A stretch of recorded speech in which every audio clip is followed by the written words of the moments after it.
Welcome to Health Oddity, the show that strips away the jargon and hype surrounding all things health and fitness to help you live a long, strong and energetic life.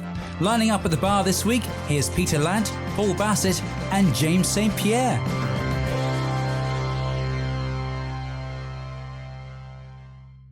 Hello and welcome to the Health Oddity podcast. This is, I am reliably informed, episode 66.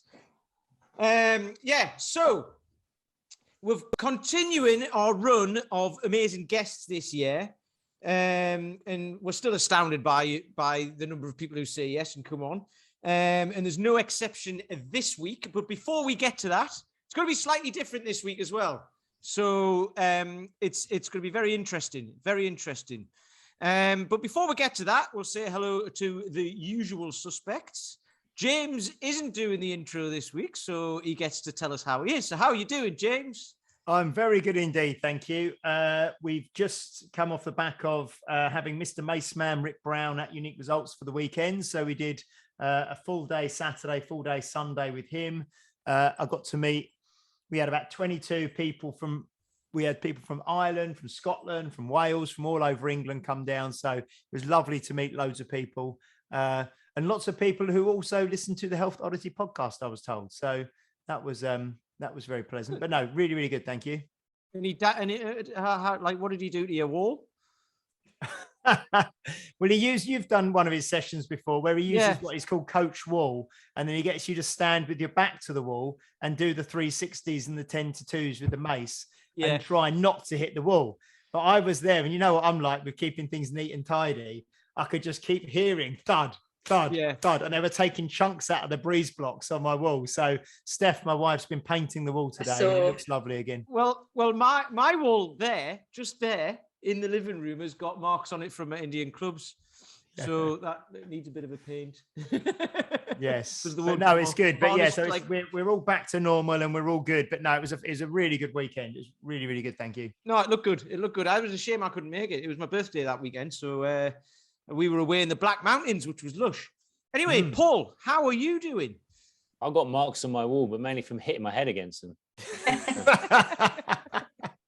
No, I'm fine, actually. I'm actually physically feeling pretty good at the moment. I've always been moaning about this QL issue I've had, which has just been putting a handbrake on everything I've been doing. And I just got to a point where I just really wanted to concentrate on what was the strategy to get rid of it. And I've got rid of it, which is brilliant because there's nothing quite like just kind of not having any pain when you do anything. And it was just one of those really difficult muscles that was just, it's just frustrating because you just can't quite get into it. It's one of those things you can't get your hand into it. You can't manipulate it. It's just a really difficult thing. So last 2 weeks has been amazing. Like no back pain or anything.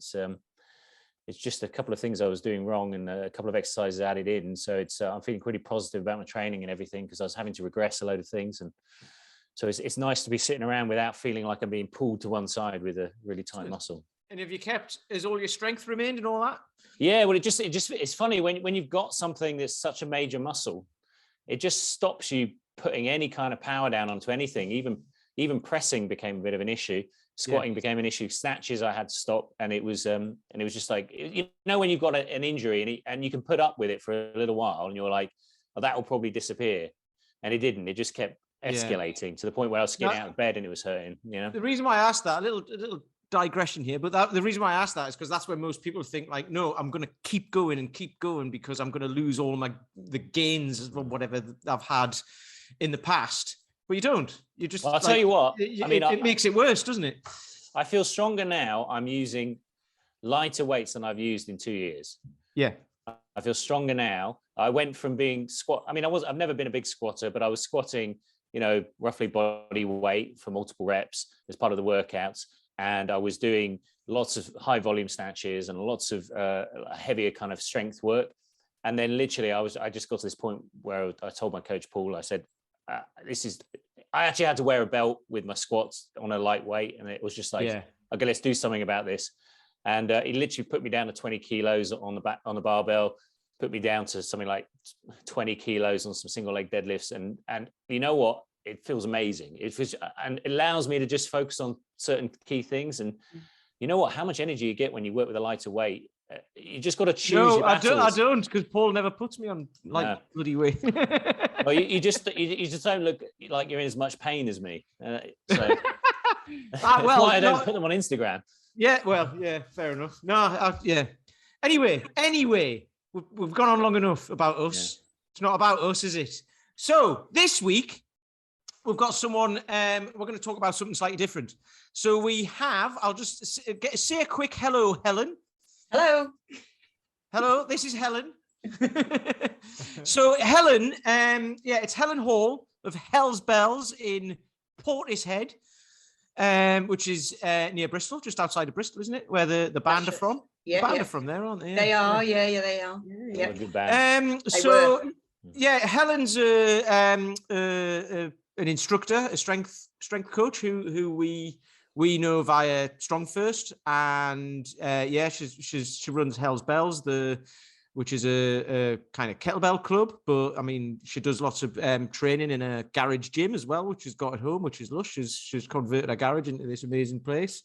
So, she trains people with barbells and kettlebells and body weight and everything. She's been doing this a long time and she knows what she's talking about. But today we're going to talk about something different, but I'll let Helen introduce herself first.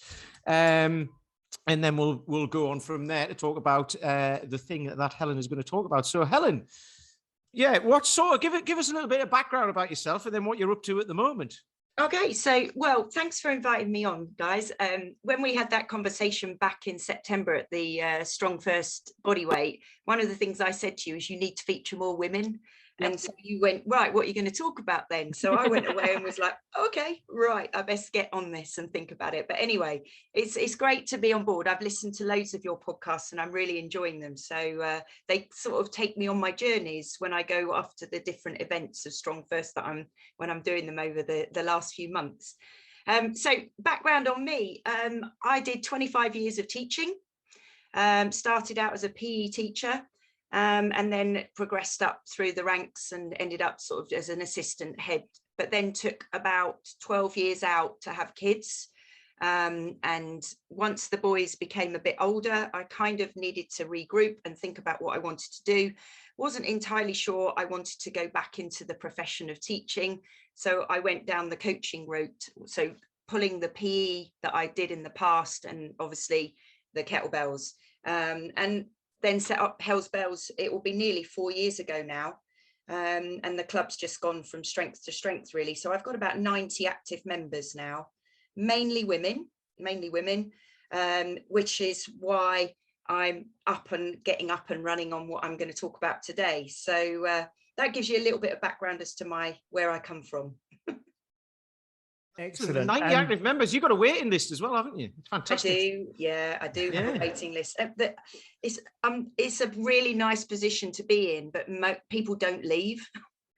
So they don't leave. I can't get them in. So actually what I've done recently is just put on an extra class and brought on another Strong First instructor to start taking some sessions or a session with a view to getting that waiting list down. So it's all positive. We've got through the last 18 months, which have been pretty rubbish. And I'm now in a position to grow the club again. So all good. Excellent. That's fantastic. I just wanted to explain for people who are watching, we spoke last time about we will raise a hand or have some way of signaling if there's an acronym that needs explaining, or if I want something explained because I'm a bit slow. So I actually have the acronym HAMMER. So if I hold the hammer up for Helen, I'd like to ask a question, or if someone uses an acronym, I'll hold the hammer up and then we can delve into more detail. Oh, it's like being back at school, James. Managing a group of kids. Oh, you had one in mind there. I thought Helen, I was like, has she used an acronym? I did actually think she used PE. And I think that some people from America might not have, they probably don't use, do they use PE? Yeah. Gym, class, physical whatever. education. Physical education in school. Sports teacher. Yeah. Okay. That's an easy acronym. That's an easy acronym. Yeah, we'll have that one. That's all right. So, so Helen, what we're going to talk about today, and this is, like I was saying before we started recording, I mean, I don't know anything about this subject. And it's one of those things that, you know, as a bloke, you think you might not need to know about it, but actually you do, because, you know, my partner's going to go through this at some point. Everybody's will. So, and everybody, and every female has to go through it. So, yeah, we're talking about menopause, right? Yep, menopause and perimenopause, actually. So there's right. two distinct elements to it that we kind of need to cover. Yeah. And we're also going to talk about the like kind of training around it as well, but it's not necessarily all about that, because everyone's got to go through it anyway, right? So it doesn't matter if you're actively training or not. No. But we kind of want to get across that you still can't you? Yeah, for sure. Yeah. I think at this point, I just do want to caveat, I am not an expert. Okay, so I have not got any qualifications in what I'm talking about, but what I am talking about is my own experiences. So I hit 50 in September, and basically over the last, I would say, looking back on it, over the last 4 to 5 years, I've noticed a number of symptoms and a number of issues creeping in, which some have impacted on my training, some have impacted on my personal life.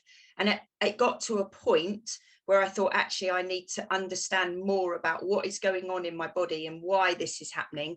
But also from a coaching perspective, a lot of the women that I coach are similar age. I suppose you attract that age group. They're my age or older, or, you know, and we're all beginning to head on down this journey of what the perimenopause is and what the menopause is.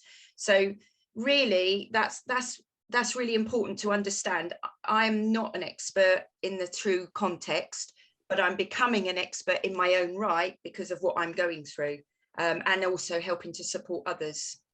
So for me, I think James has got his hammer up. Go on. What? So yeah, I was just going to say. So first off, can you actually describe what, you know, perimenopause is and what menopause is, and the difference? Because especially as men, we hear these things. Yeah. You know, and you know, some men it will go just fly over their heads, and you think you know what something is, and you don't necessarily know. So if you can explain that to begin with, that'd be brilliant. So perimenopause, in essence, is the precursor to menopause. Okay, and in anyone who is 40 plus, any woman who is 40 plus, to a lesser or greater extent, will have some perimenopausal symptoms. Now, you might not even know about it in your early 40s. And actually, to be fair, I don't think it really became evident to me till I was about 47, 48.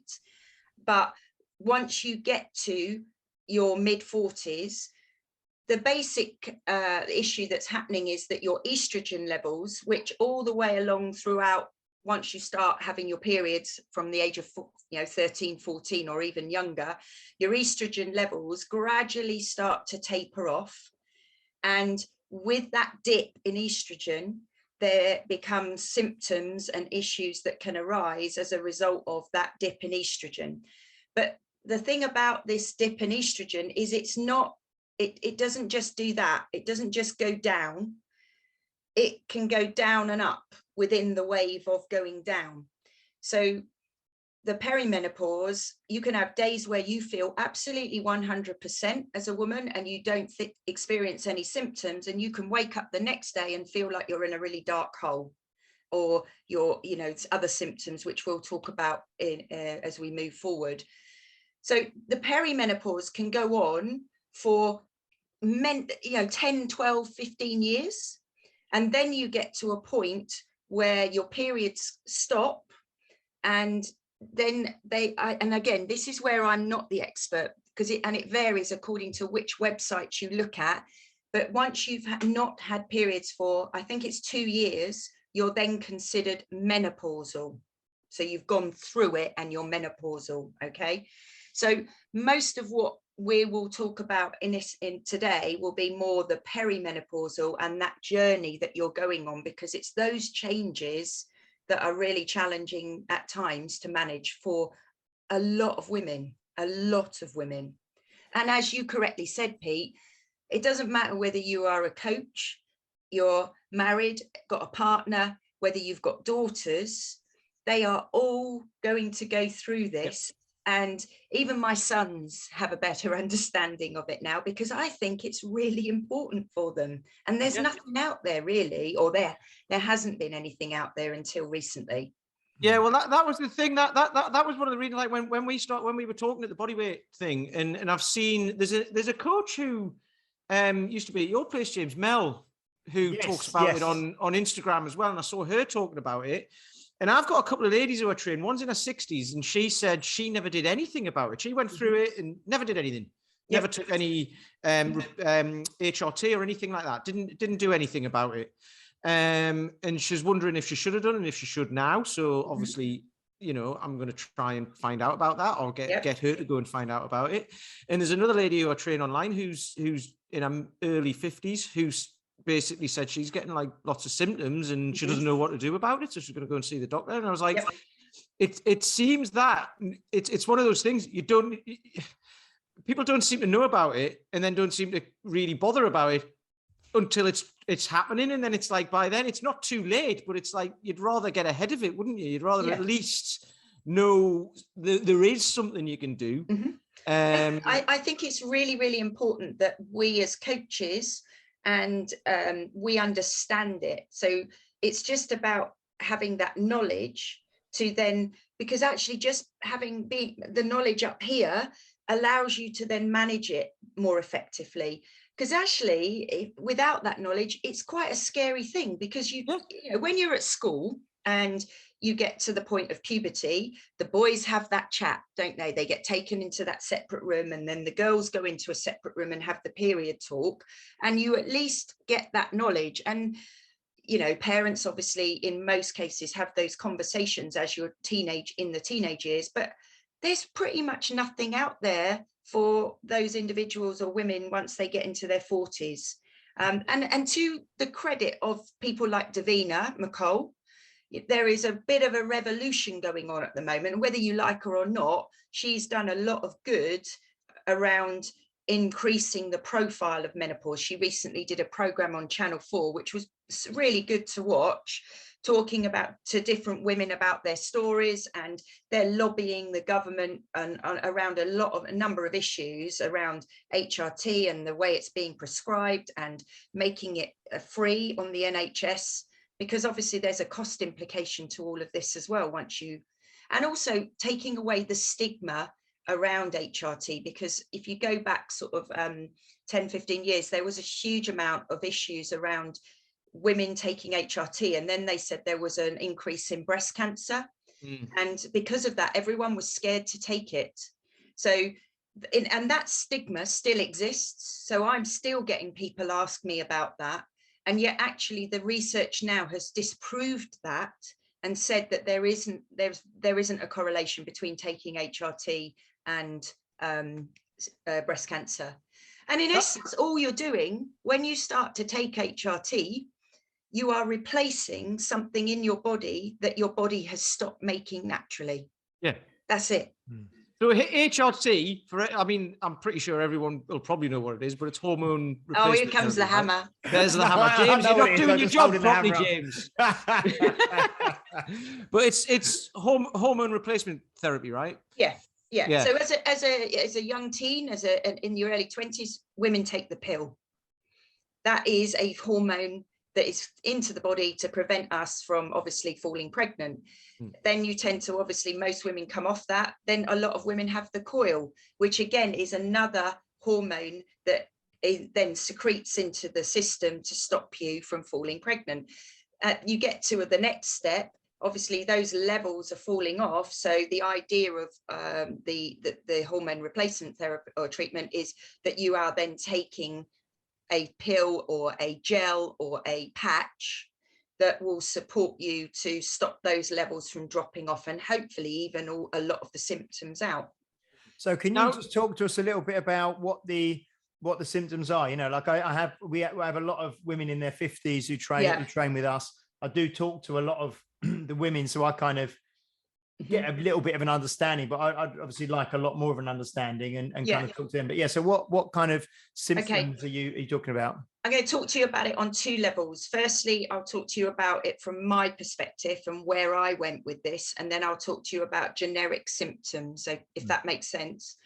So what happened for me was that during lockdown, I hit a massive low.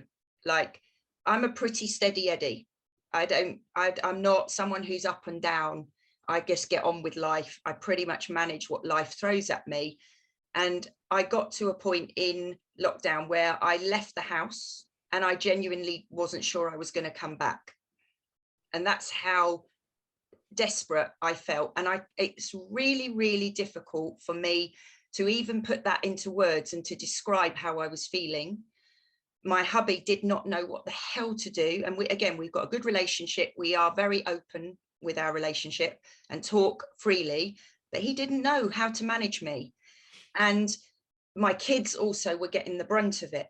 So there was definitely a correlation between the symptoms of feeling very, very down, and when my period was due and the hormones inside of me building up or dropping, whatever it was. And I really didn't know whether it was lockdown or whether it was the hormones or whether it was a combination of the both. So I made a call at that time because I felt so rubbish that I needed to go and see someone. And I booked privately to go and see a hormone replacement or a nurse, a hormonal nurse she's based in Bristol, called the Bristol Menopause Clinic. And I went to see her and presented and basically said, am I going mad? Genuinely, I felt like I was about to explode. And she said to me, no, you're not going mad. You're absolutely, and it was so reassuring. I could have almost cried because I don't class myself as someone who was depressed, but I genuinely felt I was falling into a hole and I wasn't sure how to get out of it. And she said to me, no, we can work on this, we can sort this. And that's how I started my journey.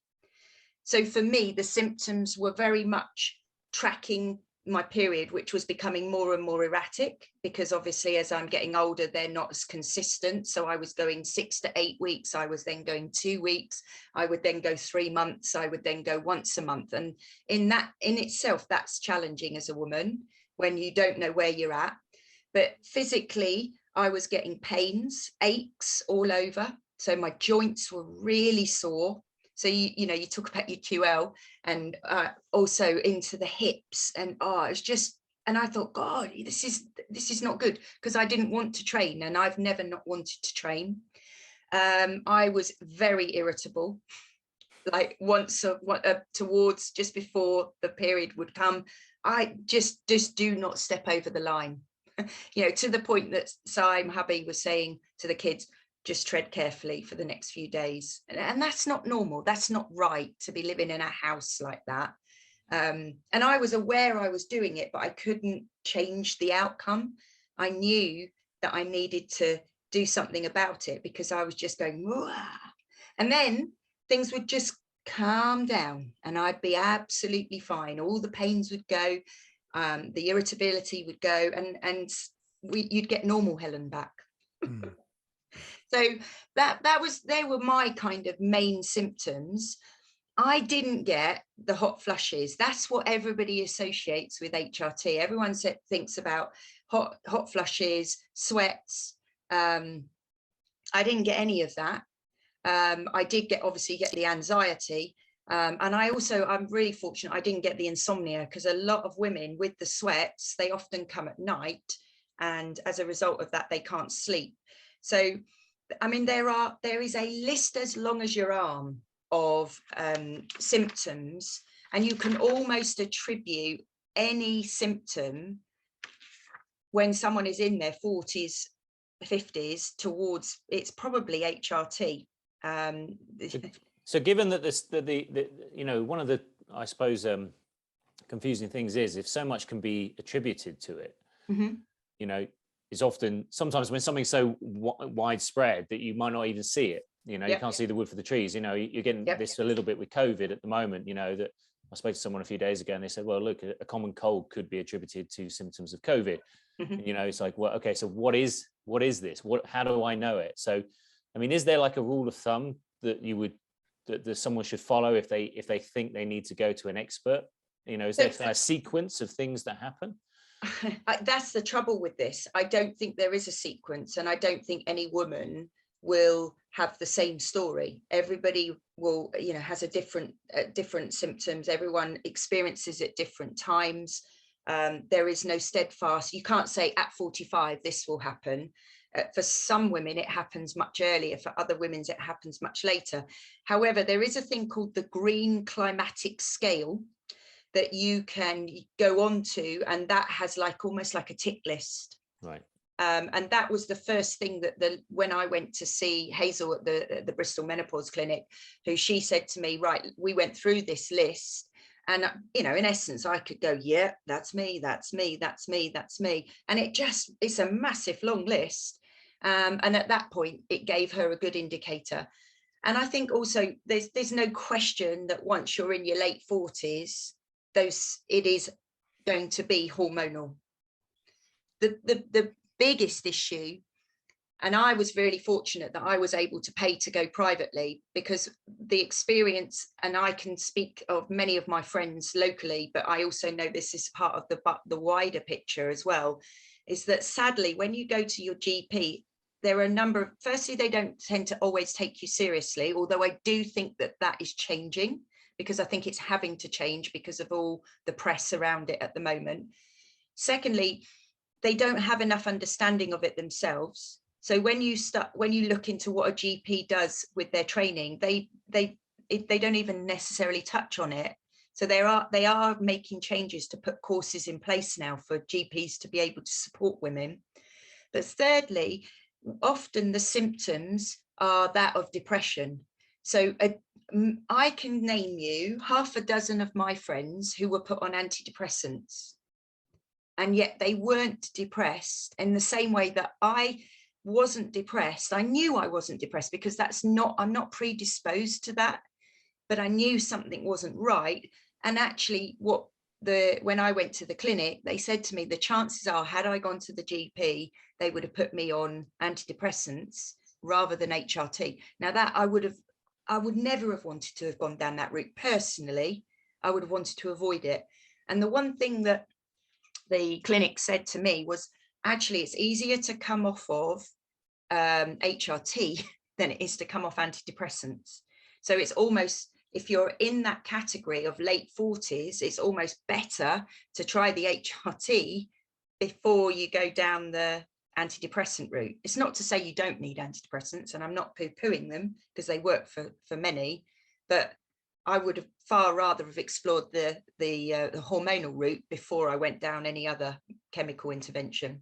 Yeah, because that's almost like a misdiagnosis, because we talked to a number of people on the podcast who, and with the NHS, you know, everyone does their best, but they're absolutely worked, you know. Yeah. And you know, you've got maybe, you know, 1 or 2 minutes with someone for them to make a quick diagnosis and, you know, write you a prescription, and you're on your way in many cases. So yeah. So I suppose that's the difference between us and say the NHS is that we have so much time with people. You know, we're kind of selling our time, we're selling our kind of relationships. You know, obviously people go to classes, they sweat and lift weights, but you know, the amount of time that we talk with our clients far usurps anything that you probably get access to certainly in the National Health Service, but even, you know, depending on budget, your access to private healthcare. So it obviously we can't we're in no way a replacement in any way, but it's why I would understand that it's so difficult to start getting answers, because you're going into an organization, into a system that's very time poor. Yeah, but I find it, I mean, it's obviously not, you know, it's not the GP's fault if that's their training. That's what I mean. They've got, you know, to do. It's the fault of whoever provides the training or whoever oversees that. And then, but this is what comes out of it, right? We'll have discussions like this, and the Davina thing, trying to get it out into the open, and more people trying to get it out in the open to get that changed. And to get it to a point where actually you have got someone who you can go to and all that. Because I mean, people trust their doctors and stuff like that, but it's like if the doctor hasn't got the information, they can't really help, I suppose. Yeah, they've got nowhere to go with it. It's a cascade, though, isn't it? Would you say so? So with if someone's concerned that this is happening to them, right? Would you say it's good to keep like a diary of symptoms? Absolutely. Because you said you went to the clinic and then they said, right, well, go away and check these things. So you could go in with that already armed with that, with the information, say, here's what's been happening. What do you think? Yes, absolutely. You know, and then they'll be able to say that looks exactly like. But that has to be your starting point, Peter. You have to initially track your periods. You have to track what's happening at different times in the month with your cycle, whether the symptoms become more acute at certain times in the month. So you do have to sort of be quite intelligent around that information and tracking it. But that's the starting point for sure. And then potentially what the doctors can do is they can do a blood test.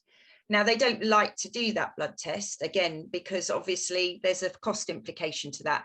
And if I'm honest, they didn't suggest that for me, because they said you are perimenopausal because of your age. I think if someone was to present in their late 30s with menopausal symptoms or perimenopausal symptoms, they would probably do the blood test to see whether or not the levels were dropping significantly, because it does happen early perimenopause. So that would be the next step, to do that and actually look at, what's happening with your bloods. Because it sounds like if you catch some of these things early, that you actually prevent a load of other secondary issues later on, which, if you, like you were experiencing depression and that went quite far with you and quite deep, and that led to. I do think some of that was down to homeschooling, to be fair. We all love children. Yeah. But yeah, you're absolutely right. It's like, right, I'm leaving the house and I'm not coming back. See you later. But you are absolutely right. It was about, I think it's about identifying it. It's about possibly putting in something earlier to prevent that from getting worse. Yeah. But again, you see, from a government point of view, there's a huge cost implication to that, because your prescriptions and having to generate those products. And there's been a massive increase in demand for HRT. It is much more openly discussed now, and people are presenting with their symptoms and asking for help. But obviously, the government have got to, and they're lobbying now that it should be a free prescription. Well, if you do it now, then you don't pay later, then, do you? Think about someone who you've diagnosed early on. You give them the support necessary, then it won't be those kind of secondary third characteristics that people experience that become worse and worse and worse. Yep. You can prevent those things, which cost ultimately in the long term. Yeah, for sure. That's long-term thinking, isn't it? Yeah, I can cite you an example of that. One of the ladies that I coach, who's a lovely lady, really strong, really huge issues with her hip, and constantly, so she had scans, she went for MRIs, she was pushing, she had physio, all of those things. And in the end, I said to her, go and get your hormone levels checked, because I believe that your aches and pains are to do with your estrogen levels dropping. They put her on HRT, the pains went. And it really was quite, revolutionary for her. You're absolutely right. That would have saved the NHS a significant amount of money if they'd made that decision earlier. So sorry, Pete, do you want to go on? I was going to say, like, because you spoke about this, I think you've been speaking about this on your Instagram page, channel, whatever you call it. Yeah. And it was about, because there are people, right, who are like, I don't like to take drugs. I don't like to take pills for things. If I get a headache, I'll just go through it. I don't want to take even paracetamol and stuff like that. There's people like that, right? But with this, it's kind of like, if you don't do anything about it, you're going to have to endure it, aren't you? Whereas, if you are not necessarily antidepressants and stuff like that, but if you go to a clinic like you did and they recommend something, like, what would you say about that as somebody who's a bit scared of not scared, but it's kind of, it goes against everything that they stand for, to take drugs to solve problems, because they want to do it kind of like, because you said you were going to talk about it holistically maybe as well. So there are two routes that you can take, or three routes. You can do nothing and you just manage it as best as you can, which, if you go back historically, even 10 years ago, that was exactly what women did. I'm too busy to have the menopause. I'm just working. And actually, I think it's really important to acknowledge that at this age as well, you've got your teenage children. Many of those women, they've got their jobs and all the symptoms that they're managing, which is, so they don't have time to manage it. That's, one option, do nothing. The second one is obviously to consider taking some sort of hormone replacement therapy. In my case, that's estrogen, which I take in the form of a gel. But you can do that in patches that you sort of stick on you. I don't do the patches because I'm too active and doing too much sport, but they tend to unpeel. So a lot of the people that listen to this may find that the gel is a better option for them if they're training regularly. And then linked to that, I also take a progesterone tablet, which is, in essence, it without massive detail, it looks at stopping the lining of the womb from thickening, because when you reintroduce the estrogen that is dropping into the body or has fallen, it can impact on your period. So it kind of regulates that and helps those to even out. All right. So I just do a combination of two. It's really important to caveat as well that it takes time to get that balance right.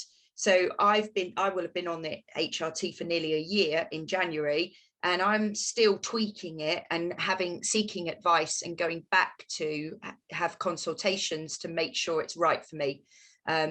So, I've upped my dosage. I've had to change around and play with it a little bit. Not personally, I've been prescribed it differently. Yeah. So I'm not changing it without consultation, just a caveat. But the other route is, if you don't want to go down that, I think there are things that we can do to support those individuals as coaches. And also as an individual, you can look into, so the first thing is you can managing your stress levels. Obviously the obvious one is to reduce your sugar intake, because there is a correlation between stress and sugar, and there is a correlation between insomnia and sugar. So certainly looking to reduce, for example, when you have your sugary drinks, if you're having, maybe don't have them at bedtime, to support you with a better night's sleep. So that's one of the ways. And also sugar really does impact on your hormonal levels. It spikes and sends it up and down, up and down. So regulating that, I think, is key. And I'd like to think that the diet that I follow, I say diet, I don't like to use that word, but the nutritional choices that I make, sugar doesn't feature highly for me. So maybe that's why I don't get the sweats. But I've got individuals who properly flush up, even just sat there, and I'm sure there is a correlation between that and potential sugar. That's really interesting, actually, because you get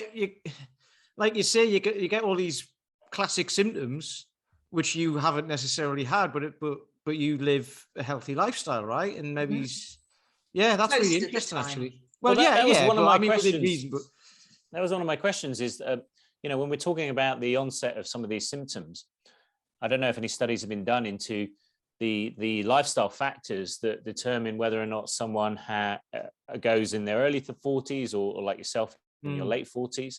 Is it just purely a ticking time bomb in terms of your genetics, or is it something that you can control? Yep. If someone's 30 or 25 listening to this, can they extend that period before they have to deal with it through lifestyle? In answer to that, I don't know, but you're right around, I wonder whether there is some age and understanding, and also class, as middle class individuals who seek information and can afford to pay for the products that we want. I think you'll find that there are a lot more of middle-class women who are taking HRT, whereas if you were to go to a more deprived area, potentially they can't afford to do that. So, but again, I'm not up on the research on it, so I'm, It's I find that, I mean, obviously we're not going to be able to talk much more about that because we don't know about it, but it's an interesting it's an interesting thing to open up and actually see if we can, because like was said, you've said you're not an expert on this, you're just someone who's living through it. But it would be great if there is anyone listening who knows of anyone who is an expert on this and who can open up this subject more and talk about it and give us more information and all of that. That would be brilliant. So if anyone does know anyone, then let us know. I think, holistically looking at your nutrition is key. I think making sensible choices around what you're eating is going to support you. I mean, it supports you with a lifestyle, doesn't it, that you want to live, but it definitely will impact with your perimenopause. And then there's also, I think you can look at other alternatives and supplements as well. So, the obvious one is, if you're struggling with sleep, is to look at your magnesium levels and potentially take a magnesium tablet, which can aid sleep. You can also look at, because one of the other symptoms that often women get is issues with their skin. So you get like a perimenopausal acne, which is horrendous at 40, in your 40s, 50s, to suddenly get spots again. Women don't want that. So you can look at vitamin E, so there are holistic options out there. Vitamin D, I think, is important, and really important, particularly in the winter months, to support us with the aches and pains and the lack of sun. So, again, that holistic view, and actually I do a combination of all of the above. So, I take my vitamin D in the winter because I feel that benefits me and helps to keep my joints moving. And it just supports me. I don't need to do the magnesium. My head hits the pillow and I'm out. Do you think because you have a very high base level of fitness, that you are more sensitive to, and more aware of your body? Because obviously you mentioned you work mainly with women, are you noticing that your awareness of your body and the awareness of the kind of inputs and outputs of your body, you'll pick up on in a way that other people just take as, oh, that's just aging, or that's just my life, or I always thought that's what you felt like when you woke up in the morning, or I think you're absolutely right. Yes, I think I'm fortunate in that position that I do have an understanding and knowledge. And like what I do is I work really hard with the individuals that present to me to support them to make those choices and understand more about it. So it's like like you said, Pete, at the beginning of this about your guy with the bad back.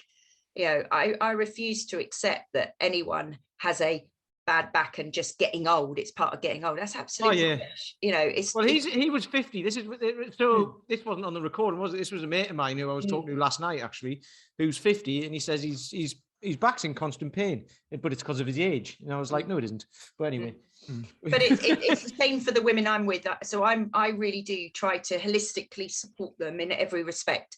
So the strength training isn't just about physically being strong, it's about mentally being strong. And certainly for a lot of women, as their estrogen levels drop and they potentially get this anxiety and these low moods, that the number of times I'll have someone, and I know you will experience this as well, someone walks into your session and they look dreadful. You can just tell, that moment where they walk through, oh dear, gonna have to tread carefully today.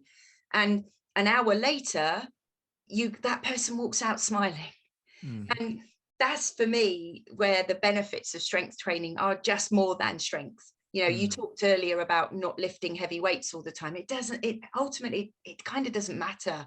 It's about allowing these people to move well, move safely, and then all the benefits that brings of being, better mental well-being, more positive about life, able to cope with the stresses of whatever is being presented at them.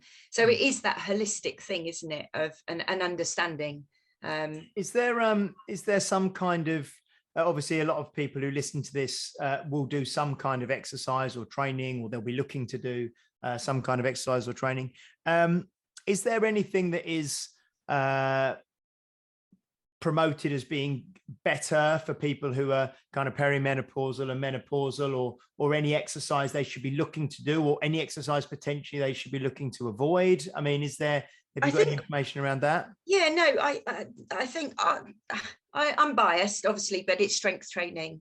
It is about strength training, and because you don't need to go to an exercise class where it's 50 reps, 50 this, 60 burpees, 70 whatever. Not at our age, not least because you probably wet yourself because our pelvic floor is impacted from having had children, you know, and we've all been there and been to those coaches, those young 20-year-old coaches who come on, and you get to a point where you're like, no, I don't want to do that, you know, what is this achieving? So for me, I really think strength training is the way forward. And yeah, I'm biased, of course I'm biased, that's what I base my business around, but it works. But I don't over-rep my clients. You know, I would rather than do less, but do it well. And we focus on form, we focus on technique, and the key thing around a lot of this is pelvic floor. Because again, when your estrogen levels drop, there is a correlation between incontinence increasing. Because again, everything starts to drop quite literally. So I have a big focus on breathing, and you know, the techniques around breathing correctly, because as women we spend our lives trying to hold our tummies in because we're taught to not have bellies. So most of the women that come to me, they breathe here. They don't breathe into their bellies, and it's trying to encourage them to breathe into their bellies correctly, to sling their pelvic floor, to strengthen everything up, which in turn will strengthen them, but also give them that, you know, that satisfaction of mental well-being. So, you know, definitely strength training. Pilates, I think, is another good one. I know that there are different camps out there for that, but I do think that, you know, and yoga, you know, anything I think that's going to support your mental well-being, it doesn't, you know, it's not a bad thing, is it? And I'm not going to say you shouldn't do any type of activity. I think ultimately whatever makes you happy, but making sure that you're doing it safely and making sure that you've got an instructor who has an understanding of what you're trying to achieve. It sounds like though that the hormonal issues, like, you know, we know that the role of estrogen in bone density and muscle mass, and obviously once you hit probably past 30, you're on a downward trajectory, whether you like it or not, however active you are on muscle mass and bone density, both sexes, but more, you know, it's obviously acceleration in loss of both those things. And if we look at the history of most people's eating behaviors, we see people who go on crash diets. A lot of people who've approached me in the past have been on things like juice diets, you know, like liquid diets, things like that. And, you know, and God knows, you know, if you're eating chronically, under eating for periods of time on crash diets, and the effects that has on hormonal responses, but also on bone density, muscle mass, and things like that, then you can compound that with the perimenopause, then you're going to be in a situation where, as you age and get in 60s, you're much more at risk of breakages, osteoporosis, things like that. And, you know, was it Dan John who was talking about, you know, one of the biggest killers in America is falling, because once you've fallen, you've got a 4-year lifespan afterwards, you know, on average. So, you know, it goes back to strength training, you know. Yeah. I think just before we came on, we were talking about the DEXA scan, you know, because I was going to ask you about bone density and things relating to perimenopause and menopause as well. Because we've got Owen from My Vital Metrics coming on in a couple of episodes time. And I went up to London and had this DEXA scan, and he was talking to me about when he does this scan with women in their, you know, their 40s and their 50s and beyond, and he was explaining the bone density and obviously we try and do everything we can on this podcast to kind of go against it, but the typical advice or the typical exercise modalities that women are advised for and go towards are cardiovascular, they're swimming, they're yoga, they're very gentle, they're not really strength training traditionally. I know that is changing again gradually, and we're trying to do our best to change it, but that does absolutely nothing to really, you know, prevent that kind of reduction in bone mineral density and build strong muscle, a strong bone as well. So I think strength training for women is well, as we all know, and we're all kind of preaching to the converted here, or preaching to the choir, whatever the phrase is, you know, is massive. But I think it's still not commonly done by most women out there, you know. No, it isn't, and you know, you're absolutely right. Any movement is good, isn't it? You know, if they want to swim, swim. If you want to cycle, cycle. It's not a bad thing. But most of the individuals that come to me, a lot of them do something in addition. So they now strength train and spin, or they now strength train and cycle, or they, you know, swim, whatever it is. And they all find a significant improvement in the alternative activity as a result of their strength training. You know, so they'll present to me and they'll say, do you know what? I knocked a minute off my 5K run last week. And, you know, once they've been training with me for 2 to 3 months or whatever, or I managed to do an extra 10 lengths in the pool. Well, yeah, that's because your shoulders are stronger now, because we've been doing presses and we've been doing rows and we've been using the kettlebell for the swings, you know. So, and my leg kick's more powerful in swimming. Yeah, of course your leg kick's more powerful. I've had you doing a shed load of squats, you know, and the explosive power that we create through the swing. So, yeah, we are preaching to the converted. The four of us are sat here because we know it works, but there is definitely an impact on your well-being mentally and physically as a result of strength training.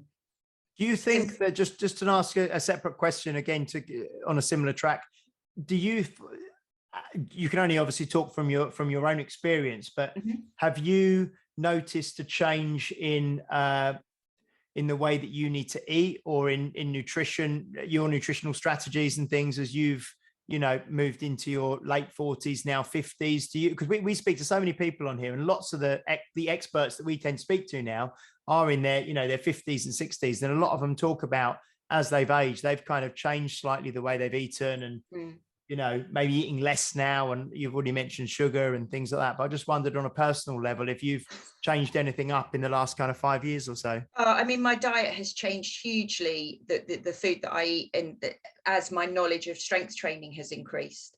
You know, if I go back, I'd never lifted a weight 8 years, 10 years ago. I didn't know what that was. I was that cardio queen. You know, I would go out and I would swim and I would do aerobics. And back in the day, I'd have my leg warmers on, doing step, you know, and double back-to-back spin classes, because to me, that was the way that I would keep my weight down. And that's how I spent my life.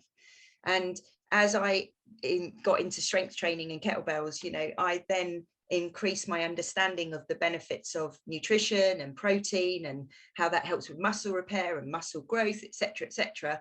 And so my diet is nothing like it was in my 30s, nothing like it was in my 20s. I just wish I knew what I know now 20, 30 years ago, really, because I think, and I do think that the younger generation have a better understanding of it a lot of the time, but then there's still a lot of misinformation out there, isn't there? So I was going to say actually a bit earlier, and I realized my mic stopped working. So I was talking to myself.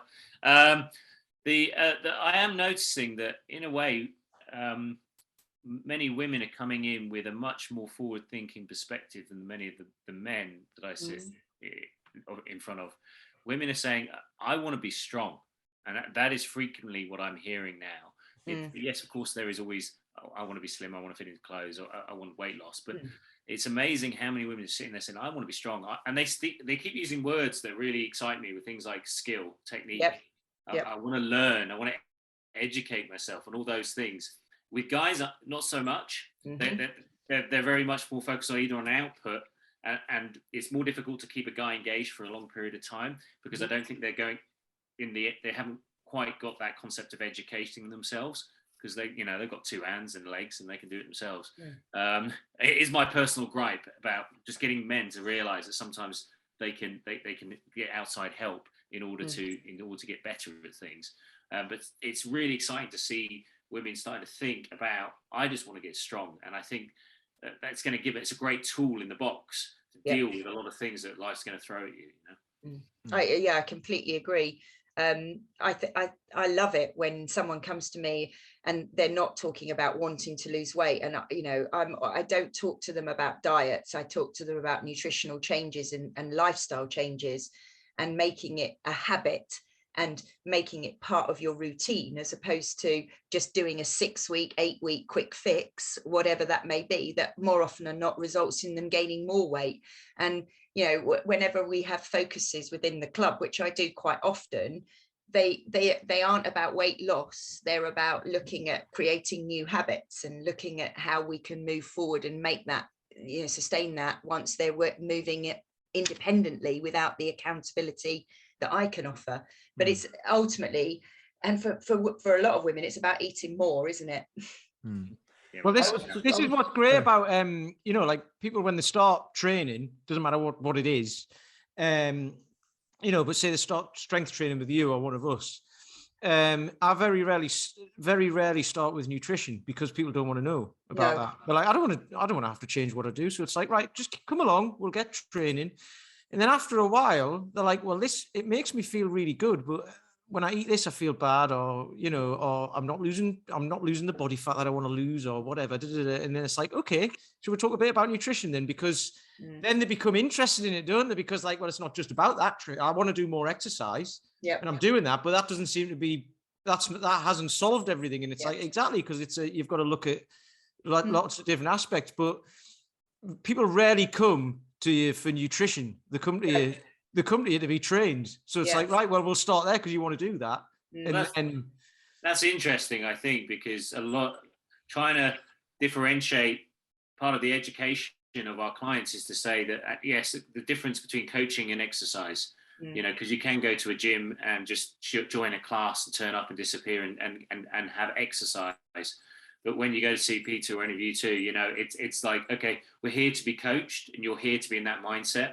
And actually part of our job is to sometimes take things away, say, okay, actually you don't need to deal with nutrition at the moment. It's probably more than you can handle. Absolutely. It's not the right time. I got sent, there's a guy called Ben Morris who Finn trains now actually, but he did one of my, like a couple of programs a couple of years ago. He's burpees on, Instagram. He's great. He's a great guy. He's in Bristol actually. He's a really nice bloke. But he like we talk on WhatsApp here and there, and he sent me an article because he said he listened to the podcast we were talking about taking things away instead of adding more into what you're doing into your life. Like in anything, people are like, right, I need to add this in and I need to add this in. It's like, no, you need to take a load of stuff out and just take a step back. James, you've been posting a bit. Yeah, James has been posting about this as well. I saw that post he put up today about that. And he'd sent an article. It was a newspaper article. I can't remember what newspaper it was in. It wasn't in the Sun or the Star or anything like that. It was in a proper one. But it was and it was about kids on using balance bikes now instead of stabilizers, training wheels. And how putting training wheels onto a bike and then learning to cycle with those, you're still wobbling around. It makes it actually, once you take them off, it doesn't make it any easier.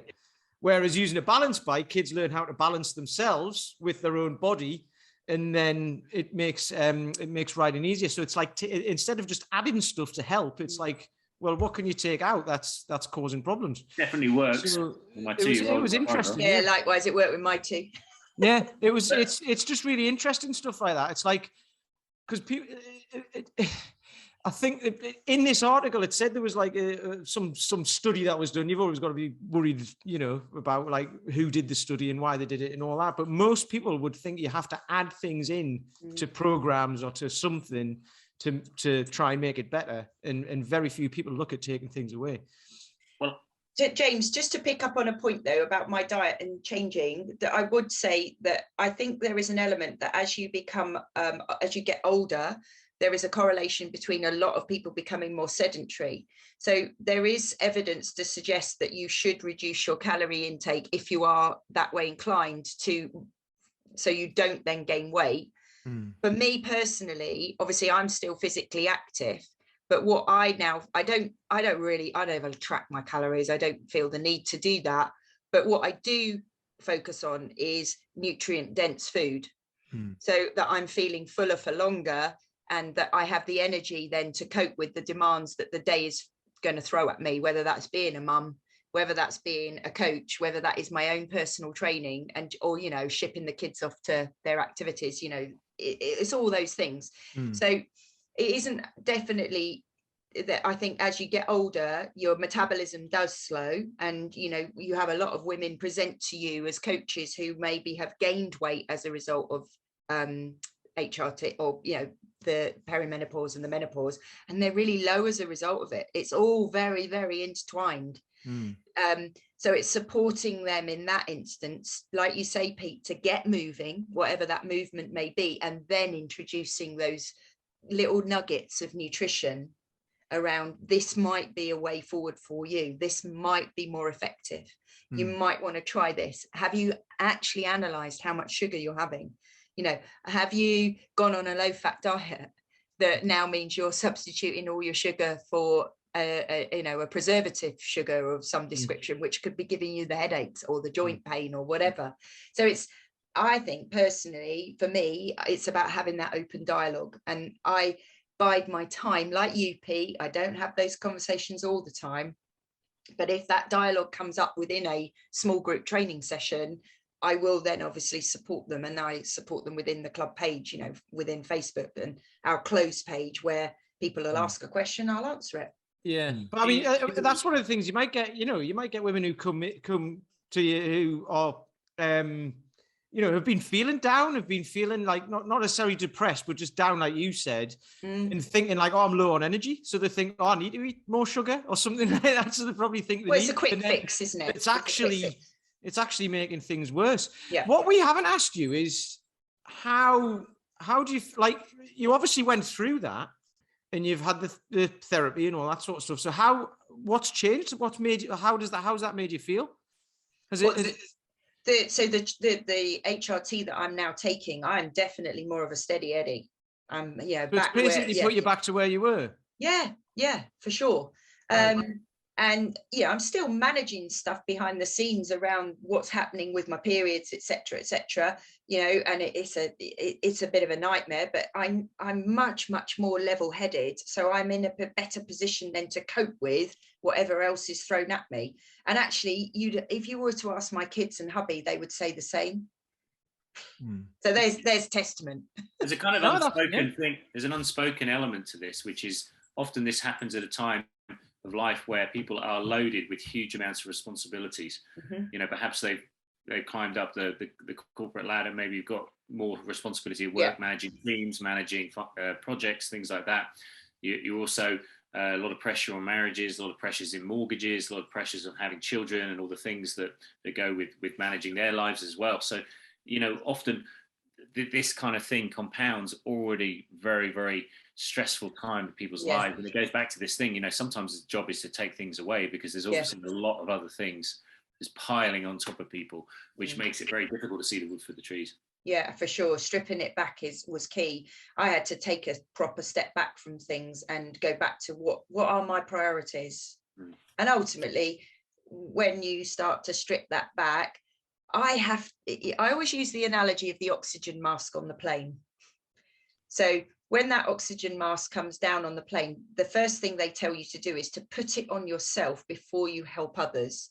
And I had to go back last January when I was feeling really low and say to myself, right, I've got to sort myself out here, because I need to be okay in myself in order to support, firstly, my boys and my husband, but also the people that present in front of me. Because if I'm not in a good position to take their load and help them, then the whole thing is falling apart. So, you know, you sort of enable yourself before you work with others. And that was why I made that step last year to go and actually speak to someone about this and put something in place, because I didn't like the person I was becoming, and that was impacting on the wider circle. So I suppose I was just going to say, there's people obviously who listen to this podcast, you know, all over the world really now. We've got Australia and America and Canada and all over Europe and stuff. But so we don't really know the specific kind of medical setups and things that people have where they are. But for people in the UK, if they're going through this at the moment, what's the first? I mean, I know you said you were able to go to like a private consultation, a private clinic to find something out. But I suppose for most people, the first port of call is going to be the GP, isn't it? Yeah, absolutely. Yeah. And absolutely, as Pete said, keep a diary before you go.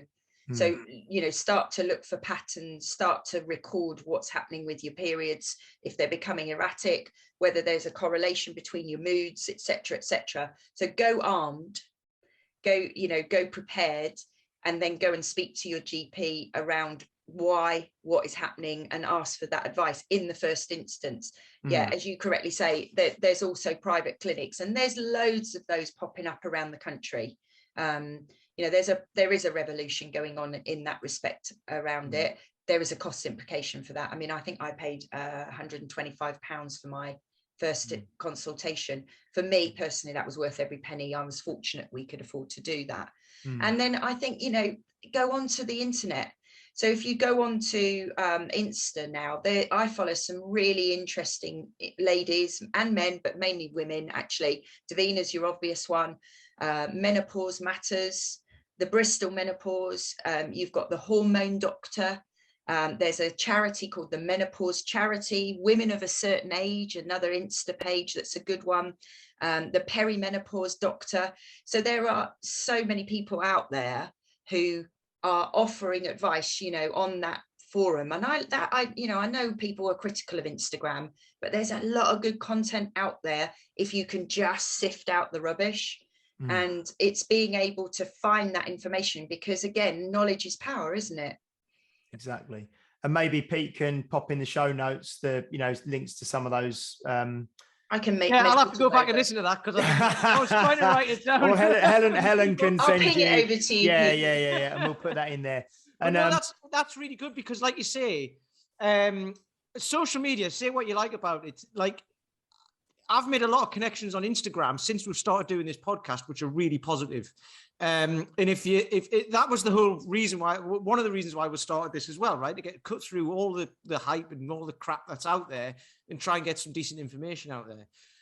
So those people who you've just mentioned, who will be on Instagram and what have you, if that's where you can go for good information, right? Oh yeah, they're far more expert in their knowledge and understanding than me. So go and give them a follow. Well, I mean, like, no, but I mean, what's good is we've got someone like you who's looked into this and researched it, so you know where all these good people are.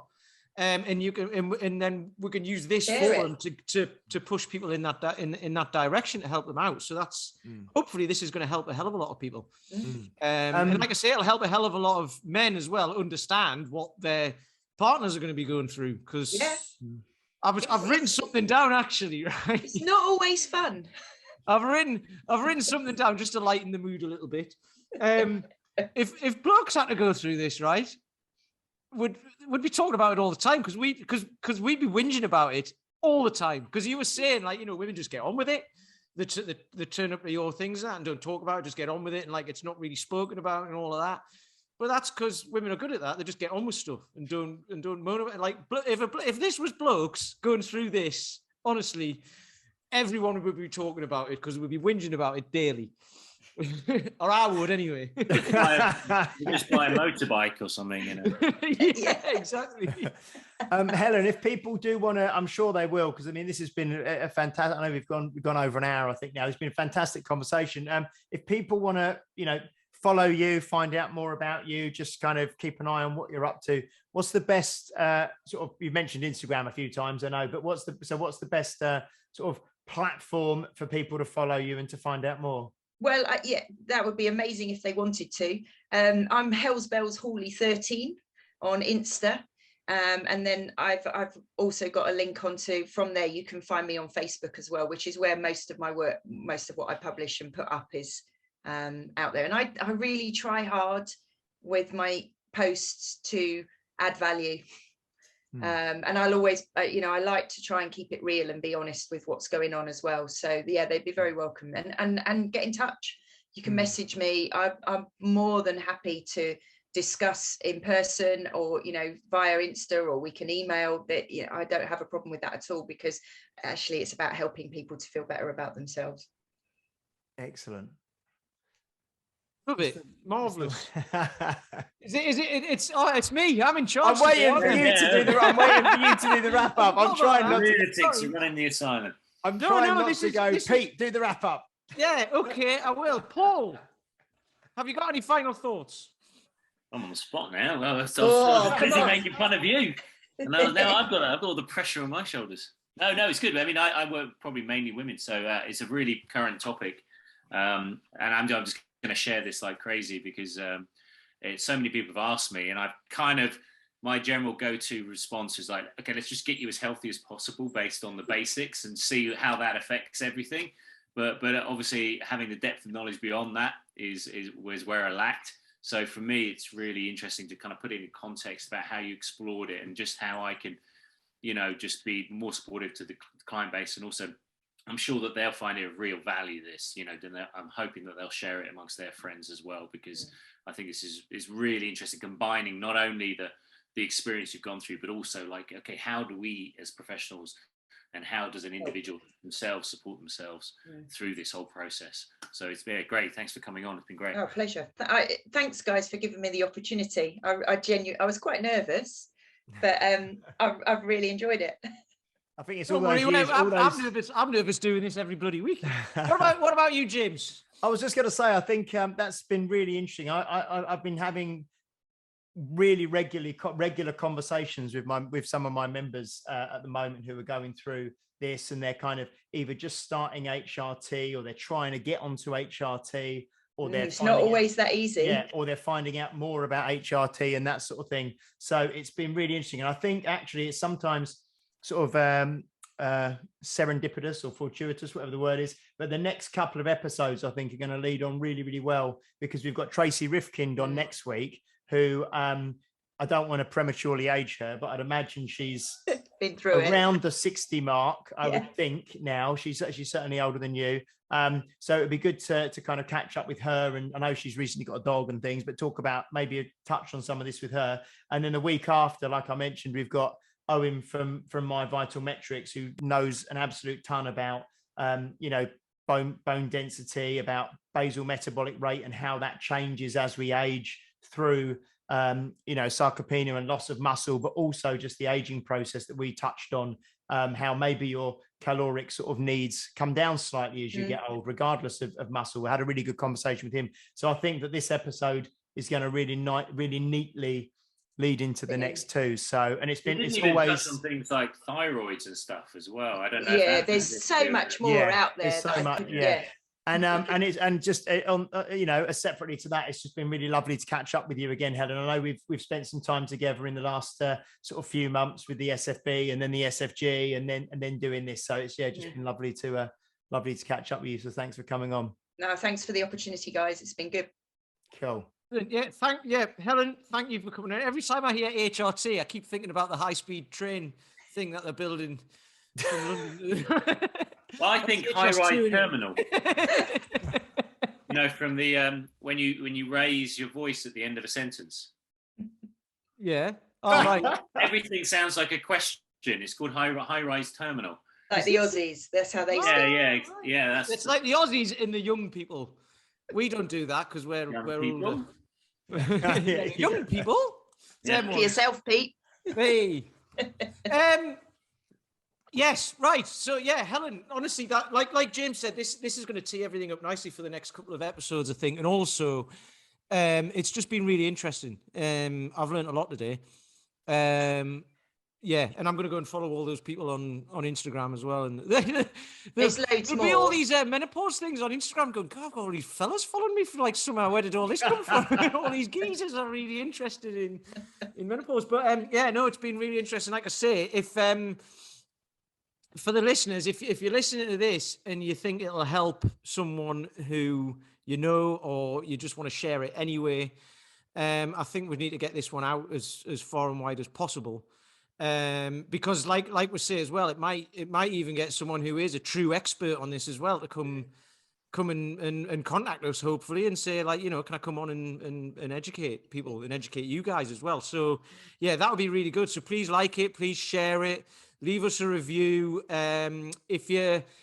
We had a message from somebody as well who was trying to get into the Facebook group, but they couldn't for some reason. So we're looking into that. But if you've tried, we'll be on it. Don't worry. So thanks for listening. This has been episode number 66, and then and tune in next week for Tracy Rifkind. I sure will. Yeah, Helen will. More women. You said more women, Helen. So there we go. Yeah. 2 in a row. Fantastic. But thanks for listening, and we'll speak to you next week. Cheers, guys. You've been listening to Health Odyssey with Peter Lant, Paul Bassett, and James St. Pierre. To get your regular fix of hype-free health, you can subscribe and leave a review wherever you get your favorite podcasts. You can find out more on today's and other topics at healthodyssey.com or find us on Facebook or Instagram by searching for Health Oddity.